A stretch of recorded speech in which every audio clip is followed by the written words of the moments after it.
இப்போ நாங்கள் என்ன பண்ணுறோன்னா தர்பூசணி பழத்தை தீடி எடுத்துன்னு போயின்னுக்குறோம்.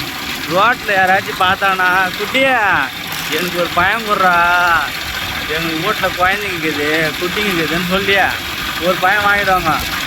ஆனால் அவங்க எடுத்து போனால் மட்டும் எங்களுக்கு கொடுக்க மாட்டாங்க. சின்ன பசங்களை ஏமாத்திடுறாங்க மக்களே. ரொம்ப நல்லவனாக இருந்தால் ரொம்ப ரொம்ப ஏமாத்திடுறாங்க. பாருங்க, ஒரு பை பஜ்ஜியாக ஒரு எப்படியும் ஒரு 20 கிலோ இருக்குது மக்களே. தர்பூசணி பழம் சும்மா தரான்னாங்க. சரி நாங்கள் போய் உடனே பெரிய கோணியாக எடுத்து போனோம், சிப்பம் எடுத்து போனால் பத்தாதுன்ட்டு எங்கள் பழத்தருக்கு மொத்த பேருக்கு ஸ்பான்சர் பண்ணலான்னு தான் நாங்கள் எடுத்துகிட்டு போயின்னுக்கிறோம். அவங்க நல்ல நேரம் இருக்கிறாங்களா இருக்க மாட்டாங்களா தெரில. இந்த அழுகளால் கொடுத்து ஒரு நல்ல பேர் வாங்கலான்னு இருக்கிறோம் பள்ளத்தெருவில். நீங்களும் அதுமாரி எங்கன்னா ஹோல்சேல் கிடைக்குதுன்னா அதை நீங்கள் ஒண்டியாக தூணாமல் உங்கள் ஊர் மக்களுக்கு கொடுத்து வெயில் நாள் அதிகமாக கொடுத்து ஹெல்ப் பண்ணுங்கள்.